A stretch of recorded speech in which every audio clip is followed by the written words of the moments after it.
Battle through the heavens की सोसम सी video के अंदर एक बार फिर से आपका स्वागत है। तो इस वीडियो के अंदर यूनिट को ज़ियाओयन और क्वीन मेडी उसे कांड के बारे में पता चलने वाला है। यार पता तो नहीं चलेगा क्योंकि उसे ऑलरेडी पता है, लेकिन हाँ वो ज़ियाओयन की थोड़ी तो बैंड बजाएगी। और इस सब के बाद जो अपना ज़ियाओयन है वो गोकुलान को भी अलविदा बोल देगा, यानी कि इस वीडियो के अंदर हमारा गोकुलान आर्क भी खत्म हो जाएगा। तो चलो यार ज्यादा बकवास न करते हुए वीडियो करते हैं शुरू। तो इस वीडियो की स्टार्टिंग होती है और एक माउंटेन रेंज का सीन दिखाया जाता है और अभी सीन होता है रात का, जहाँ पे ज़ियाओयन अपने दोनों हाथों को पीछे करके एक बैम्बू हाउस में खड़ा होता है और ज़ियाओयन खिड़की से बाहर मूनलाइट को देख रहा होता है और उसके दिमाग में भी काफी सारी डीप मेमोरीज चल रही होती है। और भले ये भी बाहरी दुनिया में सिर्फ 6 महीने बीते हो, लेकिन हेविली टोम के अंदर वो यूनर के साथ 3 साल बिता के आया है और इसी वजह से उसे यूनर के साथ रहने की आदत हो चुकी थी, लेकिन अब उसे वापस जाना ही होगा।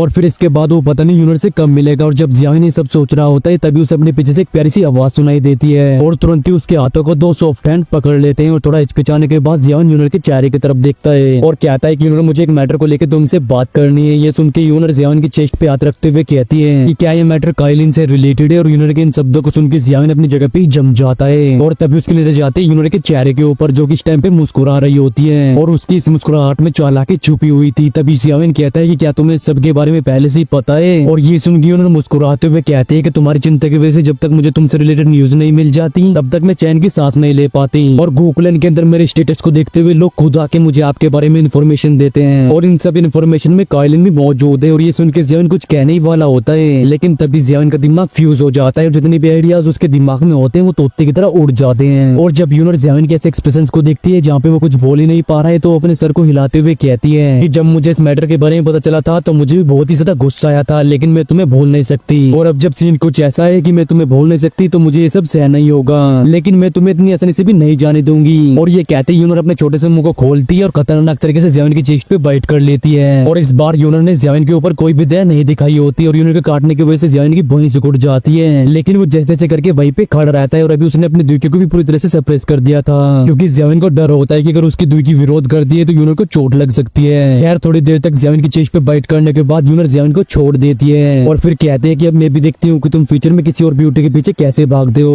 और यूनर का छोटा सा गुस्से से भरा चेहरा भी ज़ियाओयन को भी बड़ा ही खतरनाक लगता है और अब उसे भी समझ आ चुका था कि अगर वो फ्यूचर में कुछ गड़बड़ी करता है तो यूनर उसका मार मार के भूत बना देगी। और जब ज़ियाओयन यूनर को ध्यान से देखता है तो वो उसे एक छोटी सी लड़की की तरह लगती है। यार तभी अपना ठरकी यूनर को पकड़ लेता है और फिर दोनों के बीच ही रंगा कार्यक्रम स्टार्ट हो जाता है। और भाई मैं यहाँ पे क्या बोलना चाह रहा हूँ अभी तक आपको समझ आ चुका होगा। तो देखो यार सीन कुछ ऐसा है कि यहाँ पे बहुत ही खतरनाक शब्द लिखे हुए हैं जिन्हें कि मैं भी नहीं बोल पा रहा हूँ, लेकिन तुम इतना समझ सकते हो कि ये दोनों ठरके लोग काफी टाइम तक अपना मुंह काला करते रहते हैं। लेकिन इससे पहले कि ये दोनों ठरके लोग अपने लिमिट से बाहर जा पाते तभी वो शांत फॉरेस्ट में किसी खांसने की आवाज सुनाई देती है और ये जो खांसने की आवाज होती है किसी थंडरबोल्ट की तरह होती है। और इस आवाज को सुन के यूनर और ज़ियाओयन एकदम से अलग हो जाते हैं और अभी उन्हें ऐसा लगता है जैसे कि उनके ऊपर किसी ने बिजली की नंगी वायर फेंक दी हो। खैर तभी इन दोनों की नजर जाती है उस तरफ जहाँ से वो खांसने की आवाज आई थी और वहाँ पे एक मिडिल एज मैन दिखाई देता है। और भाई ये होता है गोकुलान के क्लैनेट और यूनर के फादर गोयुवान। और यूनर का चेहरा जो पहले से रेड हो चुका था वो गोयुवान को देख के और भी रेड हो जाता है और तब यूनर अपनी जगह से डिसअपियर होकर एक रूम के अंदर जाके छुप जाती है। और जब ज़ियाओयन ये देखता है कि बैंड बजने के टाइम पे लड़की कैसे भाग गई है तो वो हेल्पलेसली हंसने लगता है। खैर तभी ज़ियाओयन अपनी बेशर्मी को थोड़ा और बढ़ाता है और फिर उसकी नजर जाती है गोयुवान के ऊपर और गोयुवान भी ज़ियाओयन के ऐसे एम्बैरेस्ड एक्सप्रेशंस को बड़े ही ध्यान से देख रहे होते हैं। और थोड़ी देर तक ज़ियाओयन को देखने के बाद उनकी नजर जाती है उस बैम्बू हाउस की तरफ जहाँ पे यूनर अभी छुपी हुई थी और उनके लिए भी ये पहली बार है जब वो यूनर को किसी लड़के के साथ ऐसे आपातजनक स्थिति में देख रहे हैं। और तभी जो गोयुवान होते हैं वो ज़ियाओयन के पास आ जाते हैं और फिर कहते हैं कि तुम ज़ियाओ जुवान से तो मिल ही चुके होंगे। और गोयुवान के इन शब्दों को सुनकर ज़ियाओयन शॉक्ड हो जाता है और फिर कहता है कि हाँ मैं उनसे मिल चुका हूँ। और ये सुन के गोयुवान भी अपने सर को हाँ में ला देते हैं और कहते हैं कि मैं तुम्हारे शरीर के अंदर दोधी ब्लड लाइन की ब्लड लाइन स्ट्रेंथ को सेंस कर पा रहा हूँ और ये तुम्हारे ज़ियाओ क्लैन की लास्ट दोधी ब्लड लाइन होगी। सच में ज़ियाओ जुवान के लिए ऐसा करना बहुत ही ज्यादा डिफिकल्ट रहा होगा क्योंकि उन्होंने ज़ियाओ क्लैन की लास्ट दोधी ब्लड लाइन को बचाने के लिए अपने आप को भी इस फॉर्म में ट्रांसफॉर्म कर लिया और ये सच में काफी बड़ा सेक्रीफाइस है। और गोयुवान के इन सब शब्दों को सुन के भी ज़ियाओयन एकदम साइलेंट ही रहता है क्योंकि उसे अच्छे से पता था कि हेविली टोम एक जेल की तरह है और एंसेस्टर ज़ियाओ जुवान वहाँ पे एक एनर्जी बॉडी है तो उन्हें हेविली टोम के अंदर एक कैदी बोला जा सकता है। और तभी ज़ियाओयन कहता है कि क्लैनेट गोयुवान के एंसेस्टर ज़ियाओ जुवान का हेविली टोम से बाहर आना बिल्कुल भी पॉसिबल नहीं है। और ये सुन के गोयुवान भी अपने सर को हिलाते हुए कहते हैं कि मैं भी ऐसा करने के लिए क्वालिफाइड नहीं हूँ। और अकॉर्डिंग टू रूमर्स तो हेविली टोम को बहुत टाइम पहले के लिए दूधी ने बनाया था और अगर कोई इंसान हेविली टोम के रूल्स को तोड़ के ज़ियाओ जुवान को बाहर आना चाहता है तो उस इंसान को किसी भी हाल में दोधी क्लास तक पहुंचना ही होगा। और जब गोयुवान दोधी शब्द को बोलते हैं तो ज़ियाओयन की नजरें भी गोयुवान के कॉम्प्लिकेटेड एक्सप्रेशंस के ऊपर जाती है क्योंकि दोधी लेवल वो चीज है जो कि पिछले कुछ हजारों सालों में कोई भी अचीव नहीं कर पाया है। और ये दोधी क्लास पास किसी बहुत बड़े पहाड़ की तरह 8 एंशिएंट क्लैंस के ऊपर रखा हुआ है, जिसे कि उन 8 एंशिएंट क्लैंस में से अभी कोई भी नहीं हटा पा रहा है। यार तभी जेवन कड़वे तरीके से हंसने लगता है, क्योंकि अभी वो दोदी क्लास को इमेजिन भी नहीं कर सकता था।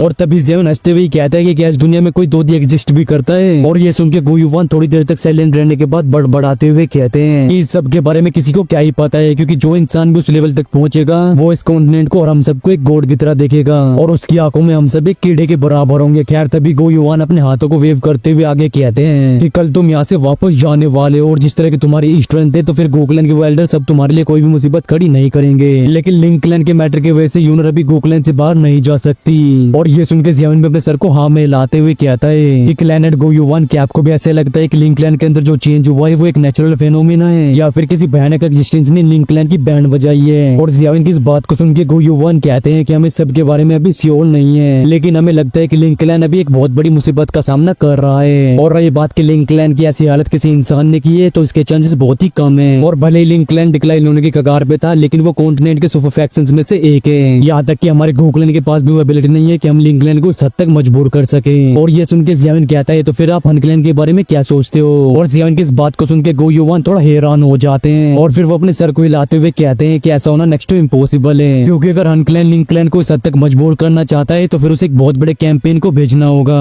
और अगर हन क्लैन ऐसा कुछ भी करता है तो फिर ये चीज हमारे गोकलैंड से बिल्कुल भी नहीं छुप सकती। क्या गुड़ गोबर इंसान है भाई, वहाँ पे हन क्लैन ने लिंक क्लैन की बैंड भी बजा दी और उसे घंटा कुछ पता ही नहीं है। और इस इंसान को बंदे बोलते हैं जस्टिस ज़ाओज़ुआन की टक्कर का जी मेरा घंटा। यार गो युवान आगे कंटिन्यू करते हुए कहता है कि अगर हन क्लैन के पास वो एबिलिटी भी है तो फिर वो लिंक क्लैन जैसे सुपर फैक्शन से दुश्मनी क्यों ही करेंगे? और ये सुन के ज़ियाविन भी हाँ में नोट करता है, और अभी ज़ियाविन का शक हन क्लैन के ऊपर और भी बढ़ चुका था, क्योंकि हन क्लैन के अलावा इस कॉन्टिनेंट के अंदर सा कौन सा फैक्शन है जो कि लिंक क्लैन की इतनी हालत खराब कर सकता है? और तभी गो युवान अपने हाथों को वेव करते हुए कहते हैं कि चलो छोड़ो, ये मैटर वैसे भी तुमसे रिलेटेड नहीं है। और ये कहने के बाद उनकी नजरें वापस से उस बैम्बू हाउस के ऊपर जाती है, और फिर वो ज़ियाविन की तरफ देख के कहते हैं कि तुमने मुझसे जो प्रॉमिस किया था उसे याद रखना, क्योंकि यूनर की ब्लड लाइन हमारे गोकुलन के लिए बहुत ही ज्यादा इंपॉर्टेंट है। और अगर तुम्हारे ट्रकपन की वजह से थोड़ी भी मुसीबत खड़ी हुई तो भले ही मैं कुछ न बोलूं, लेकिन बेटा क्लैन के वो बुड्ढे तुम्हारा मार मार के छेदी लाल बना देंगे। और ये सुन के ज़ियाविन एक बार फिर से एम्बैरेस्ड हो जाता है, जिसके बाद वो मुस्कुराते हुए अपने सर को हाँ में हिलाता है। और ये देख के गो युवान भी अपने सर को हाँ में हिला देते हैं और कहते हैं कि चलो ठीक है, वैसे भी बहुत लेट हो चुका है और अब तुम्हें रेस्ट करना चाहिए, क्योंकि कल तुम्हें वापस भी जाना है। और ये कहने के बाद गो युवान वहाँ पे और भी नहीं रुकते,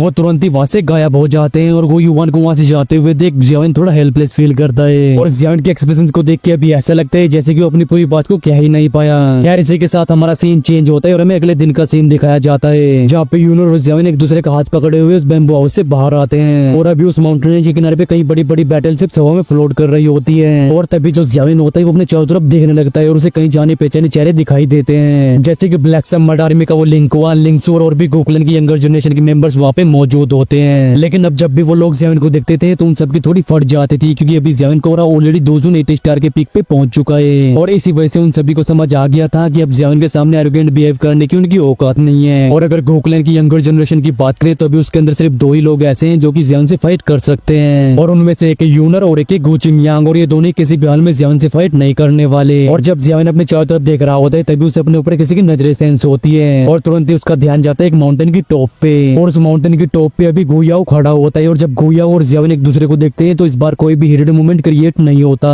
बल्कि जो गुयाओ होता है वो ज़ियाविन की तरफ देख के हल्का सा नोट करता है और फिर मुस्कुराते हुए ज़ियाविन को टाटा बाय बाय बोलता है। और गुयाओ के ऐसे फ्रेंडली एक्शंस को देख के ज़ियाविन थोड़ा हैरान हो जाता है, लेकिन फिर वो भी गुयाओ की तरफ स्माइल करते हुए उसे टाटा बाय बाय बोलता है। यार जैसे वहाँ पे इकट्ठा हो रहा है ह्यूमन फिगर्स की तादाद बढ़ती जाती है तो उन बैटल शिप्स के अंदर से खून की आवाज सुनाई देती है, यानी कि अब वो टाइम आ चुका है जब सभी लोगों को गोरिल्म से बाहर भेजा जाएगा।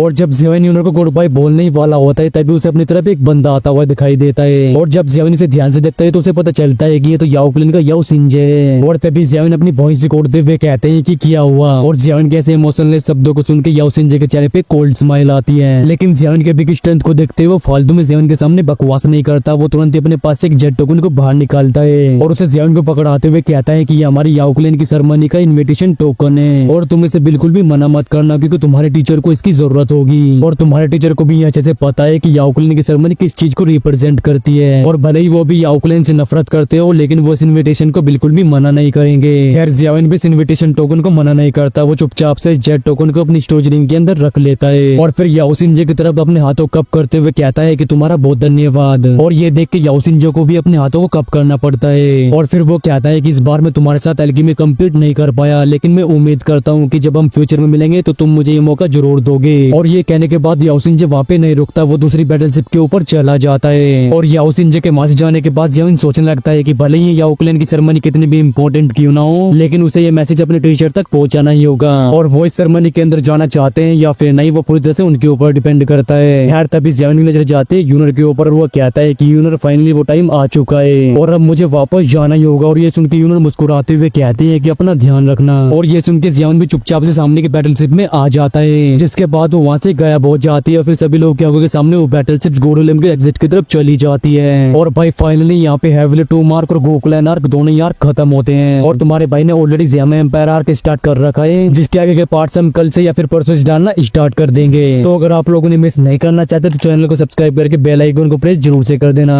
एंड आई होप कि वीडियो को लाइक तो आप लोगों ने पहले से ही कर दिया होगा। तो चलो यार इस वीडियो करते हैं यहीं पे एंड, और मैं मिलता हूँ आपसे नेक्स्ट वीडियो में। Till then take care and bye bye and love you all guys. बोलो महादेव महादेव।